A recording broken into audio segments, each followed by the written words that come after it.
Bonjour les amis et bienvenue dans ce débrief de la victoire de l'Olympique Lyonnais 2-1 face à Strasbourg. Une victoire évidemment qui fait plaisir, un scénario de dingue, un multiplex de fou, notamment quand on suivait le résultat de Lens, qui évidemment était très important pour nous puisque une contre-performance de Lens pouvait nous permettre d'aller en Europa League directement grâce à la 6ème place. Ça a été de la folie, des pénaltys réussis, des pénaltys ratés.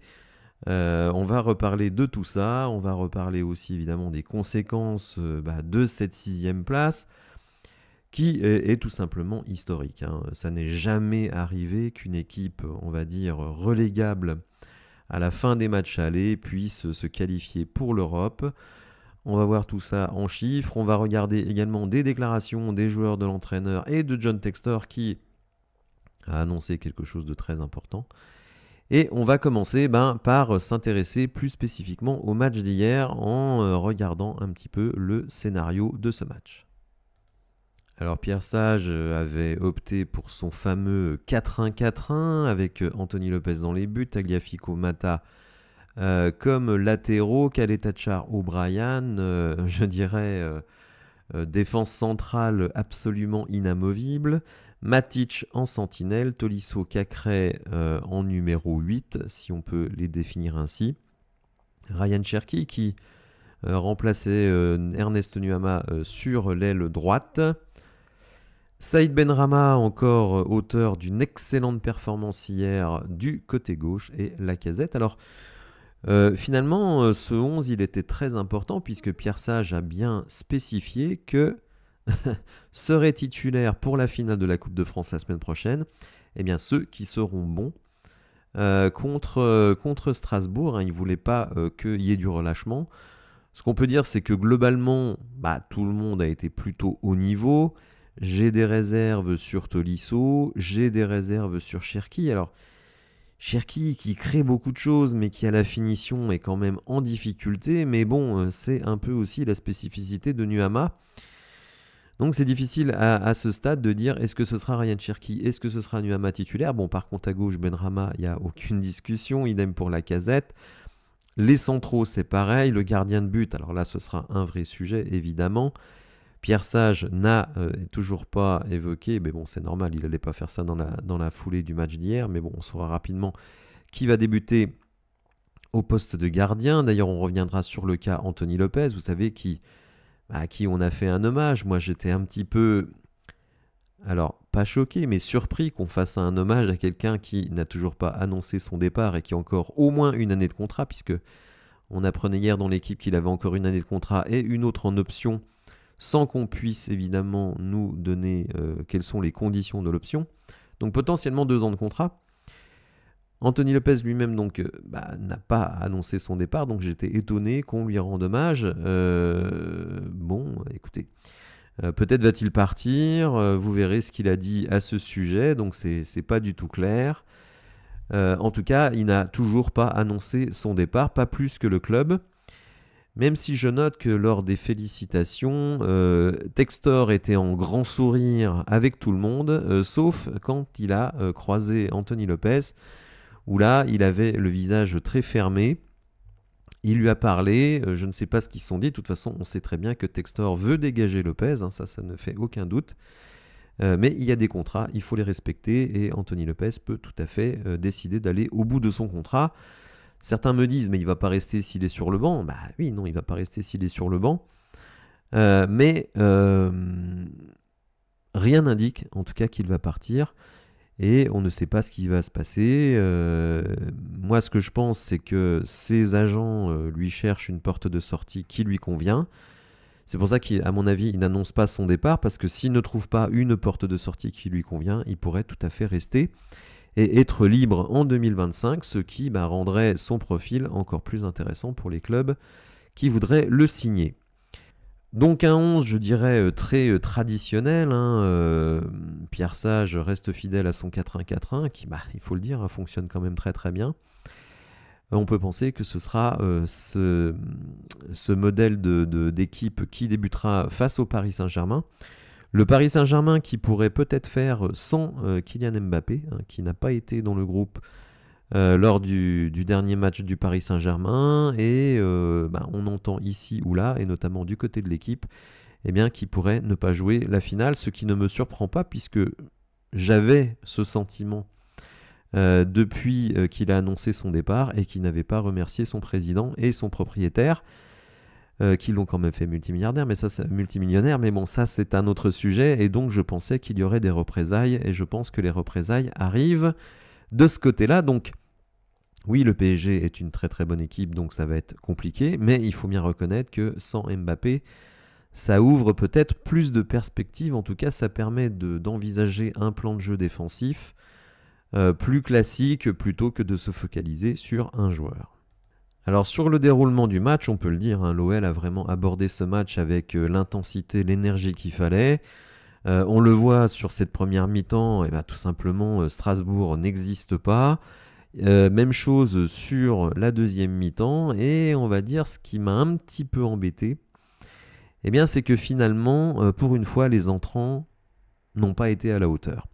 J'ai été déçu par l'entrée de Mangala, j'ai été déçu par l'entrée de Nuama, j'ai été déçu par l'entrée de Fofana, puisque finalement, jusqu'à ce que ce soit lui qui provoque le penalty, et ça évidemment, il faut le saluer, il a été plutôt en difficulté.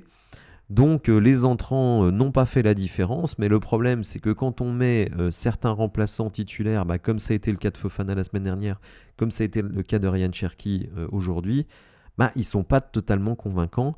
Donc ça, évidemment, ça reste un petit peu un souci. En tout cas, vous le voyez, à partir de l'heure de jeu, il y a quand même eu une baisse importante de notre équipe, et pourtant c'est au moment où les entrants ont fait leur apparition sur le terrain.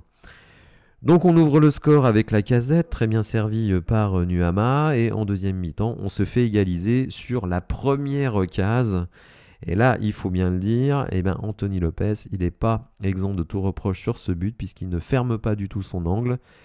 Et ce qui permet donc à l'attaquant strasbourgeois de marquer. Bon, c'est un peu embêtant. Sur le penalty concédé, là c'est Mangala qui fait absolument n'importe quoi, puisqu'il met vraiment sa main dans le visage du joueur qui dispute le ballon. Et heureusement pour nous, Emmanuel Emega, qui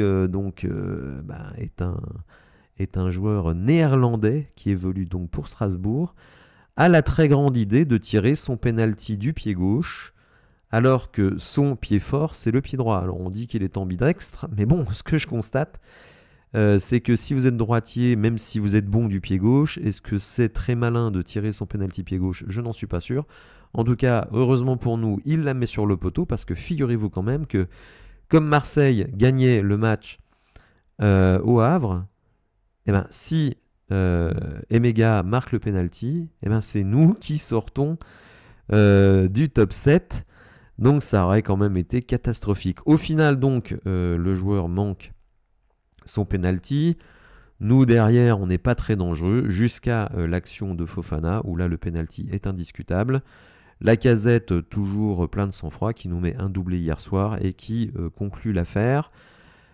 Quelle soirée fabuleuse, hein. D'ailleurs vraiment, je pense que ceux qui avec moi l'ont vécu en live, c'était fantastique, surtout de pouvoir regarder l'évolution des scores, notamment quand on a vu Montpellier. Il faut leur vraiment rendre hommage à Montpellier, qui ont joué le jeu.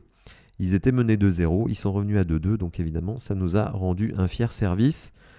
En tout cas, encore une belle soirée, hein. Franchement, même si Clermont c'était moisi. Vraiment, on ne s'ennuie pas avec cet Olympique Lyonnais. Cette saison, c'est vrai qu'aussi parfois on se met en danger.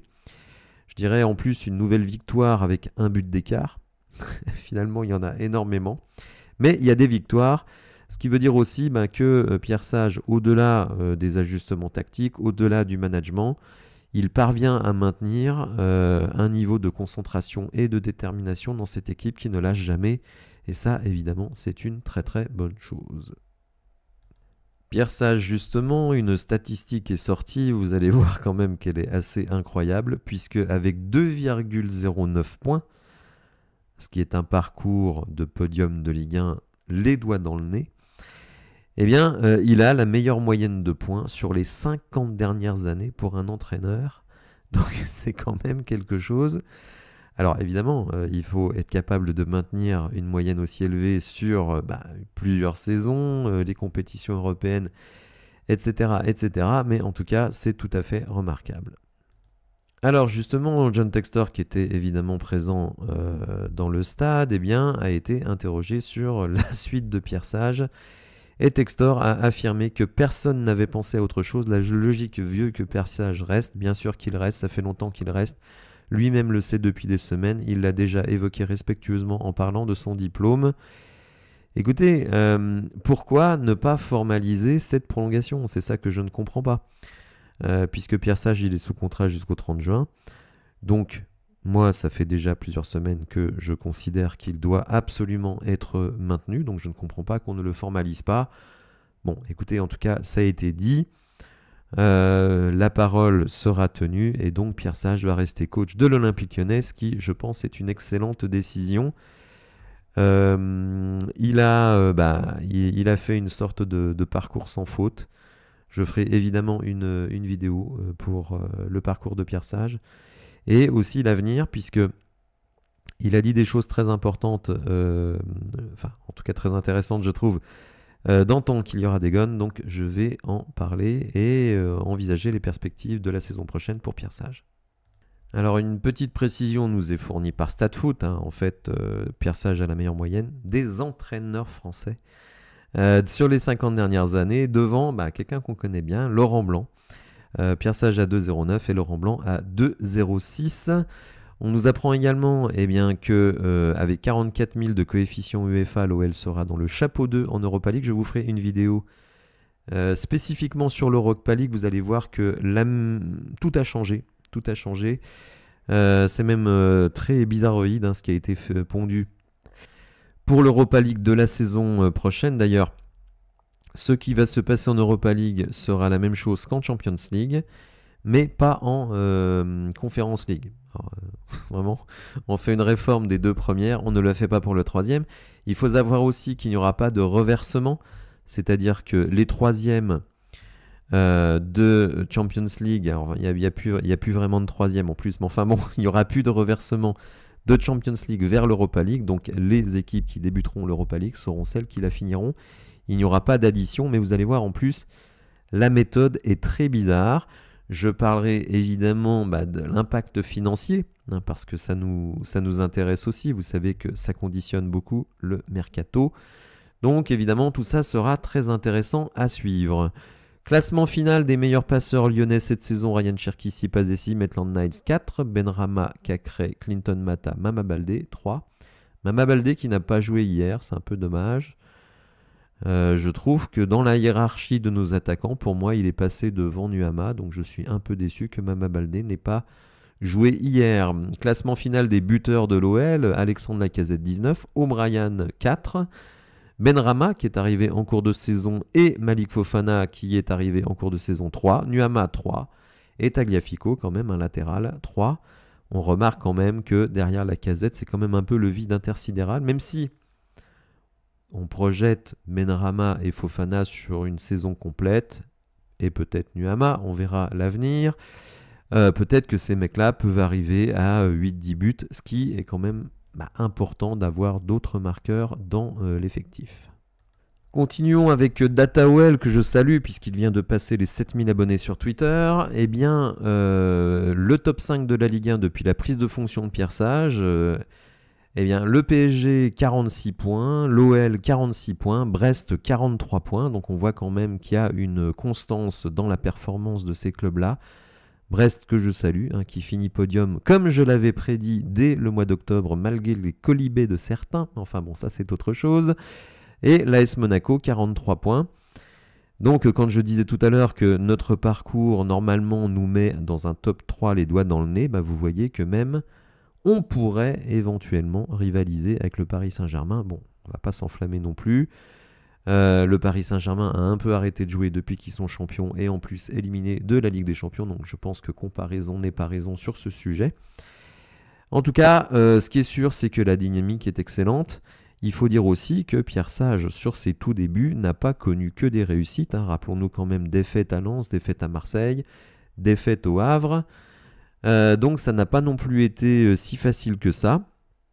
Mais il y a des progrès absolument incontestables de l'équipe, même si, et ça c'est un sujet sur lequel il va falloir se pencher cet été, les problèmes défensifs demeurent, et surtout un problème de constance à l'intérieur même d'un match. Bon, avec une préparation physique, avec des ajustements au mercato, on peut espérer des choses sans doute plus intéressantes encore l'année prochaine, ce qui évidemment est très prometteur. Anthony Lopez qui a joué 378 matchs sous les couleurs de l'Olympique Lyonnais, 125 clean sheets. Alors cette saison, il n'y en a pas eu beaucoup, notamment en 2024. On continue. L'OL n'a perdu que 2 matchs à domicile sous Pierre Sage sur 13 joués. Hier, on finit avec 2,76 expected goals contre 1,12. Alors, sachant que le 1,12... il y a un penalty, évidemment, mais un penalty raté pour Strasbourg. Nous, on a aussi 0,76, mais sinon, on a 2 XG. Donc, il me semble que le score, la victoire est tout à fait méritée, même si on a bien serré les fesses en fin de match. L'OL a remporté 19 de ses 25 matchs, toutes compétitions confondues. 25 derniers matchs. Ce qu'il faut noter avec Pierre Sage, c'est qu'il y a des victoires, il y a quelques défaites, mais il n'y a quasiment pas de match nul. Donc évidemment, ça vous permet d'avancer très vite dans une situation de victoire à 3 points.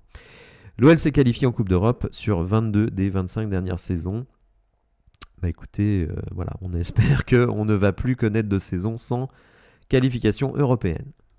Encore un petit peu de stats, mais rapidement. 63% de possession hier, 2,85 vous voyez sur les XG de SofaScore, qui sont différents selon les différents instituts. 5 grosses chances pour l'OL, 1 pour Strasbourg, 15 tirs pour Lyon, 10 quand même pour Strasbourg, 3 arrêts de gardien de notre côté et 4 du côté de Strasbourg. Bon, écoutez, on finit bien avec un scénario un peu flippant, mais qui au final nous permet donc de finir 6e, ce qui est tout à fait incroyable, historique même, cette remontada de l'OL en championnat. Est-ce qu'on va réussir à avoir la cerise sur le gâteau, qui serait évidemment une victoire en Coupe de France? Personnellement, je n'y croyais vraiment pas du tout à cette victoire en Coupe de France. Mais maintenant, vraiment, j'y crois de plus en plus, tout simplement parce que je pense que le PSG est très démobilisé. Si Mbappé ne joue pas, c'est en plus, je pense, quelque chose qui va en notre faveur. On arrive là sans aucune pression, puisque nous avons la Ligue Europa en poche. Et donc, pour nous, ce n'est que du bonus de gagner un titre, alors que pour Paris, ce serait un petit peu un fiasco de n'obtenir que le championnat de France. Bref, je n'y croyais pas trop et je peux vous dire maintenant que j'y crois. Je pensais à un moment donné qu'on était à 90-10 en faveur du PSG. Maintenant, je dirais que c'est pas encore 60-40. Donc vous voyez, selon moi, un pourcentage de réussite qui s'est nettement amélioré. Alors Pierre Sage, vous le savez, c'est pas celui qui s'enflamme le plus. Et à peine le match était terminé, figurez-vous, qui n'a même pas tellement profité du feu d'artifice, il était déjà projeté sur samedi prochain. Donc vraiment quelqu'un qui a la tête sur les épaules. Et d'ailleurs il le dit, je pensais déjà à la finale, à l'effectif, je me posais des questions, je me suis dit que j'étais fou car il y avait le feu d'artifice et je pensais à un autre match, donc ça l'a fait rire.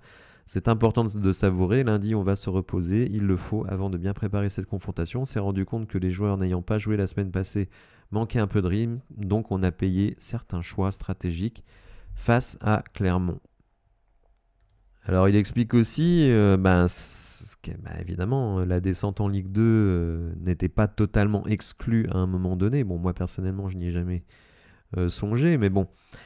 Et Pierre Sage dit que c'était très difficile lorsque je croisais les salariés dans les bureaux. Certains pensaient perdre leur job. On comprenait l'impact que le sportif avait sur la structure.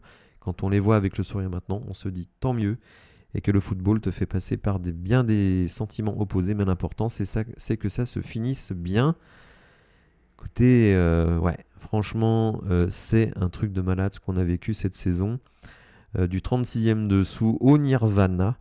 Surtout si on fait quelque chose lors de cette finale de Coupe de France. Pour ce qui est de la finale de la Coupe de France, on ne sera pas plus serein après la 6ème place car un titre reste un titre et tout le monde veut nourrir son palmarès. On ne s'est pas qualifié en finale pour la jouer mais pour la gagner. Notre institution a une histoire avec cette compétition et on va essayer de la poursuivre. Il met toutefois en garde, notre ami Persage, lorsqu'on gagne beaucoup, on s'y habitue, même si on est toujours très heureux, mais à l'inverse, quand on ne s'est pas qualifié en Europe depuis longtemps, lorsqu'on vit un moment délicat, on savoure les choses simples. Peut-être qu'on montera en exigence au fil du temps. J'ai quand même senti autour de l'équipe et de l'OL une grande attente, à l'image du maintien presque banalisé. Je pense qu'il ne faut pas tomber dans ces travers-là, car ça enlève la valeur au travail et à l'effort. Bon, en tout cas, voilà, un coach qui est content, qui ne jubile pas, car il considère évidemment qu'il reste encore une marche à franchir. Un titre à aller glaner, pas de titre depuis 2012, donc évidemment, ce serait vraiment terminé en apothéose. D'ailleurs, je vous invite à venir sur le live si vous ne voulez pas des commentaires de France 3.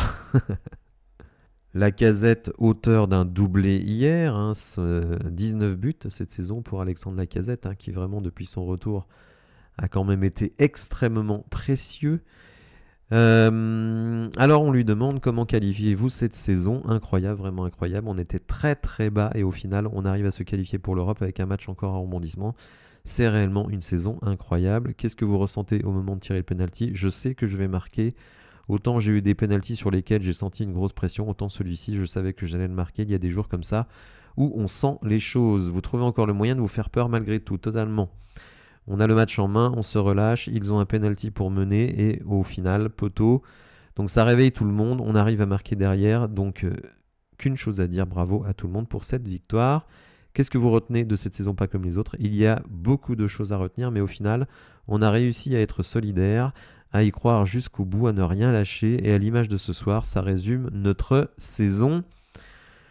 Bon, bah écoutez, un capitaine heureux, va-t-il continuer, va-t-il partir? On ne sait pas encore. Figurez-vous que Hugo Guimet, hier, quelques minutes avant le match, a fait un live sur Instagram. J'ai enregistré ce live, il a évoqué notamment le mercato, donc je vais écouter ce live et je vous ferai un débrief dans les jours prochains, car je crois qu'il dit quand même des choses assez intéressantes. Ryan Cherky, lui, nous dit « Ces moments resteront à jamais gravés dans mon cœur. J'aimerais remercier tout le monde, toutes les personnes rencontrées ici, celles qui m'ont aidé quand c'était dur, mais aussi celles qui m'ont critiqué, car c'est grâce à elles que j'en suis là. Je ne regretterai jamais d'être resté. » Alors, des mots qui quand même laissent à penser que Ryan Cherky va partir cet été. Pour le club, c'est important puisque le joueur est en fin de contrat en 2025 et que si on ne veut pas le voir partir libre, comme Houssem Aouar par exemple, eh bien, il faut absolument en profiter ou alors le prolonger. Mais je pense que ces mots-là, en tout cas, laissent à penser qu'il va partir. Alors le sujet du moment et qui cristallise beaucoup de choses puisque bon y a certains qui n'en peuvent plus d'Anthony Lopez, qui veulent voir absolument Perry non seulement jouer la finale de la Coupe de France mais être le numéro 1. L'info est sortie cette semaine dans l'équipe, enfin elle n'est pas nouvelle cette info mais bon, elle n'a pas été confirmée officiellement bien entendu, mais que le club aurait signifié à Anthony Lopez qu'il ne serait pas numéro 1 la saison prochaine. Comme je l'ai dit, moi je trouve bizarre qu'on fête son départ alors qu'il ne l'a pas annoncé et il ne l'a pas plus annoncé hier. Et d'ailleurs vous allez voir ce qu'il a dit, puisque on lui demande un petit peu si il va rester à l'Olympique Lyonnais. Et il dit « Je ne sais pas, j'ai un contrat avec l'OL jusqu'en 2025. Il y a des choses qui se passeront certainement cet été. » Alors, il ne les nomme pas, ces choses tout simplement. Donc, écoutez, pour quelqu'un qui est sur le départ, cette phrase-là n'est quand même pas une confirmation. Comme je l'ai dit un petit peu plus tôt dans la vidéo, moi je pense qu'il va mettre ses agents au travail pour essayer de trouver une situation qui lui convient. Si c'est le cas, il partira, un nouveau challenge, éventuellement en Ligue des Champions, mais bon, très sincèrement, j'ai du mal à imaginer un club de Ligue des Champions qui aille chercher un Anthony Lopez qui va avoir 34 ans. Franchement, je serais très surpris. Et je ne le vois pas non plus aller dans un club inférieur et qui peut lui offrir un salaire comme celui qu'il a à l'Olympique Lyonnais. Et je rappelle en plus qu'il a peut-être une option pour une deuxième année. Est-ce qu'il serait prêt à faire une année prochaine sur le banc? D'ailleurs, est-ce que Pierre Sage, ça c'est quand même une question importante, est-ce que Pierre Sage, dans la hiérarchie des gardiens, met Perry en 1 et Lopez en 2? Moi, je n'en suis pas du tout sûr. En tout cas, les compositions d'équipe qu'il fait démontrent le contraire. Sur justement la finale, alors bon, on sait que Pierre Sage nous a dit, après est-ce que c'est vrai, c'est toujours difficile à savoir, hein, mais que pour le moment, il n'avait pas annoncé aux gardiens qui jouerait, qui ne jouerait pas. Et quand on demande à Anthony Lopez de préciser sa pensée sur son avenir, il dit pour l'instant, ma saison n'est pas terminée. Il y a encore un match et une Coupe de France à aller chercher pour pouvoir savourer encore plus avec notre peuple. Donc bon, s'il savait qu'il ne jouerait pas la Coupe de France, je pense qu'il n'aurait pas ce discours-là. S'il avait joué hier son dernier match pour l'Olympique Lyonnais, je ne pense pas qu'il dirait ça. Est-ce que Pierre Sage a voulu continuer à mettre la pression sur tout le monde pour que tout le monde reste concentré jusqu'au bout? Parce qu'effectivement, imaginez que Pierre Sage dise à Anthony Lopez, c'est Perry qui va jouer la finale de la Coupe de France, que Perry se blesse à l'entraînement. Est-ce qu'il ne se dit pas, je perdrai Anthony Lopez en plus d'avoir perdu Perry sur blessure? Donc vous voyez, je pense que pour le moment, Pierre Sage, il veut pas se faire de nœud au cerveau, il veut garder tout le monde sous pression. Alors petite info, sachez-le, des entraînements seront ouverts au public cette semaine. Donc entraînement mardi notamment pour les hommes. Donc si vous êtes dans le coin, n'hésitez pas à aller voir ça. Même si on ne dévoile pas grand-chose, mais bon, au moins ça permet d'aller à la rencontre des joueurs et puis peut-être d'obtenir quelques autographes et quelques selfies et des moments plutôt sympathiques. Alors pour mesurer une dernière fois le parcours qui a été fait cette saison, regardez un petit peu l'évolution du classement de l'OL cette saison. Donc à la J15, on est toujours dernier du championnat. À la J19, on est 16e, donc relégable. Et ensuite, écoutez, ça n'a cessé de monter, et donc à arriver à la 6e place. Pierre Sage prend l'équipe à la 18e place, il l'amène à la 6e place. Ça restera vraiment quelque chose d'historique cette saison. Alors, les amis, cette semaine, donc, je vais vous proposer une vidéo sur l'Europa League. La réforme de l'Europa League, vous allez voir que c'est vraiment un format bizarroïde, hein, vraiment. Qu'est-ce que ça rapporte de faire l'Europa League pour l'Olympique Lyonnais? Et je ferai également une vidéo de présentation de la finale de la Coupe de France. J'envisage de faire un live sur ce sujet, notamment pour vous interroger sur certaines positions. Le système de jeu, est-ce qu'on doit passer à 3? Ça paraît peu probable. Mais qui comme gardien, qui en latéral droit, qui au milieu de terrain, Mangala, Tolisso, qui du côté droit, Nuama, etc. Donc je vous interrogerai là-dessus. Je ne sais pas encore quel jour, mais restez à l'affût. Il va se passer des choses encore cette semaine. Voilà, je vous remercie beaucoup de m'avoir suivi. J'espère que vous avez apprécié la vidéo. Il ne me manque encore à peu près 35 abonnés pour arriver aux 3000. Donc, si vous êtes un régulier de la chaîne et que vous aimez le contenu, n'hésitez pas à vous abonner. Et je vous souhaite une bonne journée, les amis, une bonne semaine. Et je vous dis à bientôt. Merci, au revoir.